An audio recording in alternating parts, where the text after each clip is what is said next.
Muito bem. Reisicred, assessoria financeira para aposentados, INSS, Forças Armadas, Marinha, Aeronáutica e SIAP. E você pode ter lá na Easy Crédito a sua aposentadoria, o encaminhamento da aposentadoria, ali na Siqueira Campos, bem no centro de Porto Alegre, Siqueira Campos 1170, sala 7. O telefone aí para vocês, 3085-0815. E sempre é tempo de você encaminhar a sua aposentadoria, ainda mais agora, né?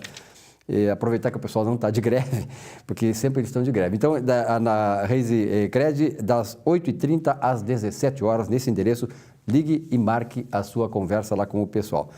E aí, minha amiga, tudo colega bem? Apresentadora, tudo bem? Como é que foi a semana? Ótima. Um friozinho. Correria, né? Favorece, chegou o verão, né? chegou o inverno, finalmente. Como é que está São Leopoldo? São Leopoldo é fria, né? Bem frio, bem frio. São Leopoldo é umas... Eu me lembro quando eu estudava na Unicino lá, que, olha, não é mole.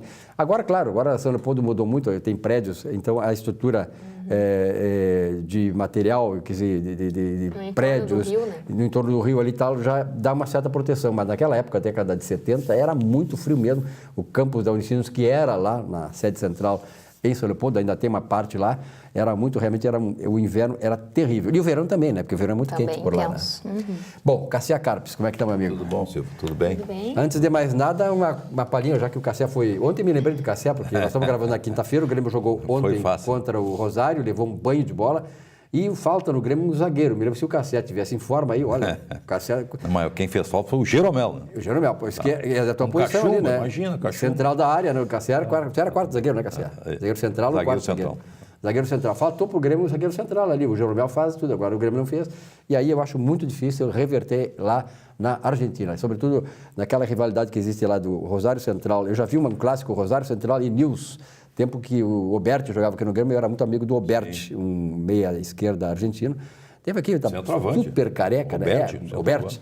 Alfredo Oberti. Isso. Grande a figura, o Alfredo Oberti, aquele tempo que tinha Humberto Ramos no Grêmio Porto Alegrense. Muito bom jogador tecnicamente. Exatamente, era um grande, perninha esquerda e tal, e era muito amigo dele. E eu fui uma vez lá, convite dele, fui com ele e ver um clássico. Ele era do Nils.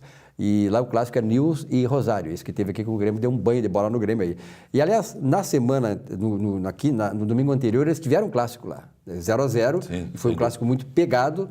E como o jogador argentino não tem essa história de canela de vidro como tem o brasileiro... Eles atravessam um bom momento no campeonato argentino. É verdade. Eles vivem ciclos, porque fora da capital, da grande região metropolitana de Buenos Aires, é lá, em Rosário. Fica mais ou menos 300 a 400 Maradona quilômetros. não surgiu lá também? Não, ele surgiu naquele pequeno do metropolitano. Metropolitano lá, exatamente. Bom, de qualquer maneira, então, eu acho difícil o Grêmio reverter isso, né? O Grêmio já perdeu o Campeonato Gaúcho, agora Libertadores, depois tem Copa do Brasil e Campeonato Brasileiro, que eu acho muito difícil o Grêmio conquistar qualquer título esse ano.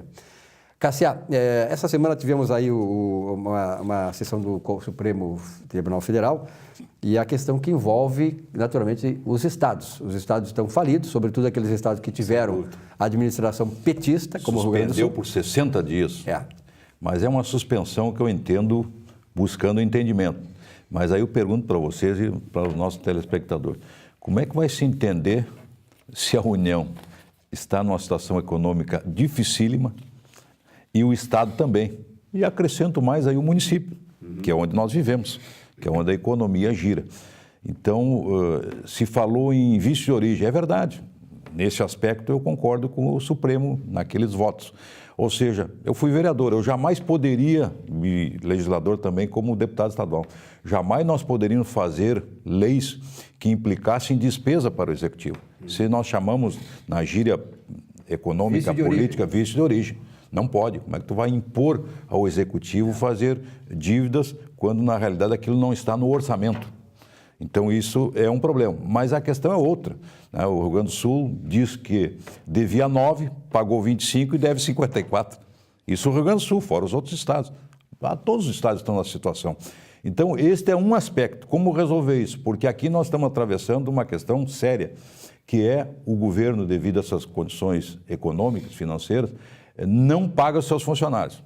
A cadeia gira conforme esta corrente, ou seja, o município que recebe, o estado que recebe dinheiro, se os seus funcionários não recebem, não abastece a cadeia produtiva, ou seja, as lojas vão fechando, não vendem, ou agora nós estamos iniciando o inverno, como é que ela vai vender? Vai vender para quem? Se o funcionário público, muitas vezes municipal, recebe atrasado ou recebe poucas vezes, o Estado não está pagando os 100%, está pagando parceladamente, consequentemente, não entra dinheiro e aí o funcionário ele acaba gastando menos, principalmente em roupa. Ele vai para o quê? Para a comida, que é fundamental. Então, isso é importante a gente dizer. Se não entra dinheiro no Estado, não tem dinheiro no município. E a cadeia que produz também. Eu me lembro um fato aqui, quero correlato a esse aspecto, fazer uma semelhança de como uma cidade gira em torno, por exemplo, São Borja, a minha São Borja, na década de 70, foi capital da produção e do trigo do Brasil. O trigo tinha uma vantagem em relação ao arroz, que é hoje. Mas aí surge a soja, substituindo aquela peculiaridade, aquela cultura do trigo. Por que rendia muito mais com o trigo em São Borja e rende menos com o arroz? Porque trigo são milhares de produtores, portanto o dinheiro girava em mais mãos. Arrozeiros são 100. Essa concentra muito. E vende a hora que quer. O da indústria compra o arroz, manda tu plantar lá, por exemplo, se os 100 hectares, já te dá lá a semente, te adianta um dinheiro, tu já está enforcado. Tá? Naquela época, como eu disse, o Cetrim do Banco do Brasil pagava na boca do caixa, o dinheiro girava. Eu fazia as estatísticas, eu trabalhava na cooperativa, as estatísticas como se fosse uma estatística mesmo, ou seja, quanto tu produziu, quantos maquinários tu tem, se a terra era própria ou não. Era uma radiografia, praticamente, de tudo aquilo que tu produzia e o teu perfil. Automaticamente, o dinheiro girava rapidamente. Ele ia com aquela estatística no Banco do Brasil e recebia na boca do caixa. Aquele dinheiro girava na cidade e fazia o comércio, que é o que sustenta, na maioria das vezes, as crises, é o comércio, portanto, o serviço. Né? Então, eu acredito que esses dois fatores estão prejudicando o Brasil, ou seja, a dívida dos estados, que tem que ser negociado, esse juro composto, como eu disse aqui, o Estado devia 9, pagou 25 e deve 54, não tem lógica, já pagou. Mas, lamentavelmente, os governos não querem negociar, né? Esse fator prejudica o Estado e prejudica o município. E quando tu não paga o teu funcionalismo, não, vamos discutir se é mais ou menos funcionário. Na média das cidades no Estado que eu conheço, as cidades pequenas, Silvio, se não tem aquele pagamento para os funcionários municipais, esse dinheiro não gira na cidade, porque o maior empregador, não vão analisar se é ruim, se é certo, se é errado, é a prefeitura.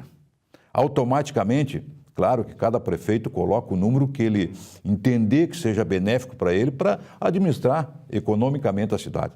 Ele não pode gastar demais. Hoje tem que ser assim. Aquele orçamento fictício que vem no papel, que nós aceitamos, todo mundo aceita, não. Hoje é na prática, quanto gasta e quanto recebe. Então, eu acredito que as prefeituras têm que ter, sem dúvida, esse número de funcionários para a máquina girar. Automaticamente, esse dinheiro fica na cidade e faz também outra máquina girar, que é o comércio, que é a produção, enfim. Então, acho que nós temos que analisar esse fato. Hoje nós estamos numa crise global, ou seja, a União, o Estado e o município estão quebrados. Enquanto tu estava falando da questão desse dinheiro circular, eu me lembro, quando eu fiz o curso de economia, tem duas cadeiras que sempre foram fascinantes para mim. Primeiro, a econometria, que mede as questões, assim, por exemplo, assim, de que determinar um valor, um produto, quanto ele vai provocar de demanda, quanto de retração e tal.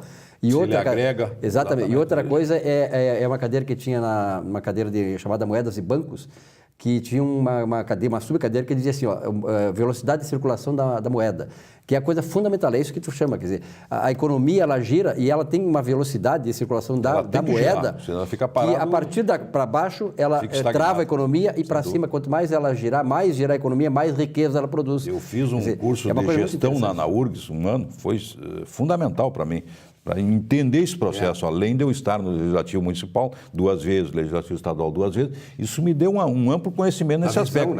E conheço muito o interior. Então, cada cidade é uma peculiaridade, cada cidade é uma produção. Claro que hoje nós estamos na substituição do trigo, por exemplo, não do arroz, o arroz permanece, são regiões de água, fronteiras, né?